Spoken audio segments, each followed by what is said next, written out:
আসসালামু আলাইকুম। আশা করি সকলে ভালো আছেন। রাফসান আজকে ভারত থেকে আসছে। ও দ্বিতীয়বার ভারতে গিয়েছিল চিকিৎসার জন্য, তো আপনারা জানেন। আপনাদের সাহায্যেই রাফসানের বাংলাদেশে অপারেশন হয়েছিল। সেই অপারেশন ব্যর্থ হওয়ার পরে রাফসান কোমায় চলে গেছিল। সবকিছু আপনারা জানেন। এরপরে ভারতে উন্নত অপারেশন হয়েছে। এবার গেলাম হ্যাঁ। 5 মাস পরে। 5 মাস পরে আবার রাফসান দ্বিতীয়বার চিকিৎসার জন্য ভারতে গিয়েছিল। আর রাফসান মূলত কেন গিয়েছিল বাকি বিস্তারিত জানানোর জন্য অনেকেই আসলে সম্পূর্ণ জানেন না, সেইটার জন্য আজকের ভিডিওটা করা। রাফসানের বাবা, আপনারা এই দ্বিতীয়বার ভারতে আসলে গিয়েছিলেন কেন? কি বলেছিল ডাক্তার? ওটা যখন ডিসকাস করে তখন ডাক্তার বলছিল যে 2 মাস পর পর 2 থেকে 3 মাস পর পর ফলো আপে রাখার জন্য। প্রথমে বলছিল 2 মাস পর আবার যাওয়ার জন্য। তো আমি বললাম স্যার আমাদের তো প্রতিবার এভাবে আসা সম্ভব না। আপনি তো জানেন, আপনি আর দেবী সেটি স্যার তো সবই জানেন যে আমরা কীভাবে ওর চিকিৎসার জন্য আসতে। তাহলে ঠিক আছে, তাহলে দেশেই 2 থেকে 3 মাস পর পর ওর চেক আপ ভালো কোনো ডাক্তারের আন্ডারে রিপোর্ট করাবা এবং ওই রিপোর্ট আমাদের অনলাইনে দিবা। তো সেই অনুযায়ী গত মাসে 1 বা 2 তারিখে আমরা স্কয়ার হাসপাতালে ওর রিপোর্ট করালাম। রিপোর্ট করানোর পরে ওই রিপোর্ট এখান থেকে ডাক্তার বললো যে অপারেশন ঠিকঠাক আছে। পরে ওই রিপোর্ট যখন আমি বাসায় যাই হোয়াটসঅ্যাপে তখন ডাক্তারে দেওয়ার 3 দিন পরে ডাক্তারের সেক্রেটারি ফোন করে বলতেছে যে ডাক্তার স্যার ওকে ইমিডিয়েটলি নিয়ে আসতে বলছে, ওর সম্ভবত আবার অপারেশন লাগতে পারে। তো আমি আমি বলছি যে ঢাকা থেকে বললো যে অপারেশন ঠিক আছে, অপারেশন লাগবে না। তা বলছে যে না, ওর বাল্ব একটু ডিফেক্ট আছে, ওটার কারণে ওখানে সেলাই লাগতে পারে, সেলাই করতে গেলেও আবার অপারেশন করতে হতো। তারপর সেই অনুযায়ী তো তারপর ভিতরে আবার ওই কথা বলার পরে মানে রিপোর্ট দেওয়ার যেদিন দিয়েছি তার আগের দিন থেকে রাফসানের আবার জ্বর, 1 সপ্তাহ যাবত জ্বর। ফরিদপুর ডাক্তার দেখাইছি, ডাক্তার অ্যান্টিবায়োটিক দিচ্ছে, ওষুধ দিচ্ছে, অ্যান্টিবায়োটিকেও জ্বর যাইতেছিল না। তার মাঝে মাঝে শ্বাসকষ্ট, 1-2 দিন পর পর শ্বাসকষ্ট, একটু নেবুলাইজার গ্যাস করলে পরে কমে আবার যা তাই। আর শরীর শ্বাসকষ্ট যখন উঠে তখন কালো হয়ে যাইতেছিল, যার কারণে আমি ভয় পাইছি। বলতে আগে যেরকম হয়তো ভাই যে স্টক করতে এরকমের হঠাৎ করে যখন শ্বাসকষ্ট তো উঠেই তো স্টক করতো, ওই একটা ভয় আমার ভিতরে কাজ করতেছিল।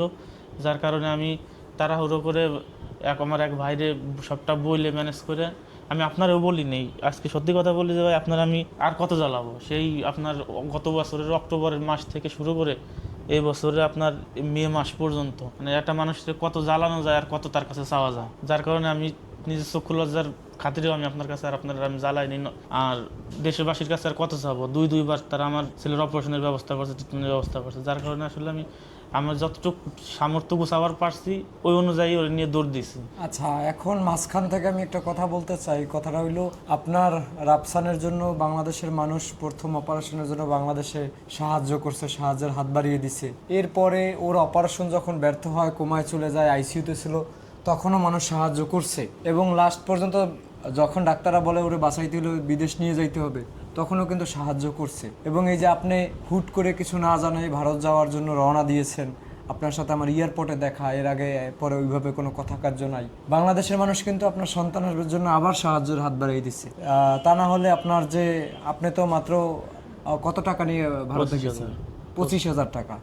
তো সেই জায়গায় তো আপনার চিকিৎসা কমপ্লিট করে আসতে পারার কথা না। টেস্ট তো টেস্ট করতে কত খরচ গেছে? টেস্ট করতে সব মিলে তাতেও 1050 টাকা ইন্ডিয়ান টাকা চলে গেছে।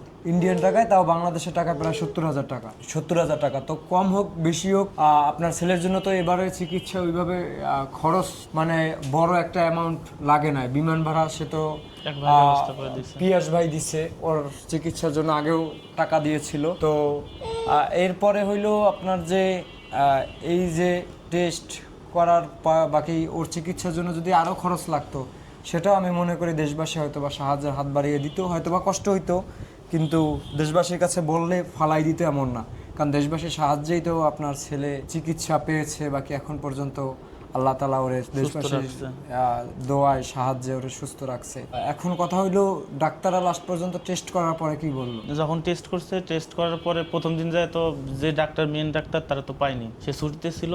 ডিউটি ডাক্তার তার ইনফর্ম করার পর সে ওখান থেকে টেস্ট লিখে দিল, অনলাইনে বলে দেওয়ার পরে ওর টেস্টগুলো করানো হলো। পরের দিন ডাক্তারকে দেখালাম, ডাক্তার বললো যে এখন ওর আপাতত অপারেশন লাগতেছে না, ওর আমরা হার্টের যে অপারেশন করছি ওইটা সহি আছে, মানে ওদের বাসায় ঠিক আছে, ভালো আছে, অপারেশন লাগবে না। আমি বললাম যে স্যার তাইলে আমার যে তড়িঘড়ি করে আসতে বললেন, তারপর হচ্ছে আপনার যে হার্টের বাল্ব সামান্য ফেটে গেছে বলে ওইটার কি, তা বলছে ওইটার জন্যই আসতে বলছি।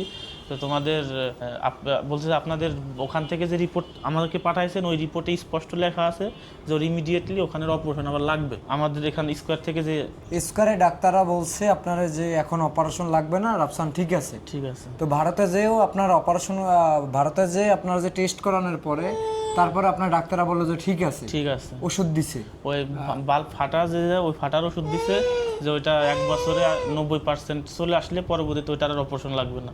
আর বাই চান্স যদি 90% ঠিক না হয়, মানে ওই মেডিসিনে কাজ না করে, তাহলে ওর হয়তো আবার ওইখানে সেলাই লাগতে পারে, আবার একটা অপারেশন লাগতে পারে। তবে যে মেডিসিন দিছি এতে আশা করি 90% যে মেডিসিনই ঠিক হয়ে যাবে।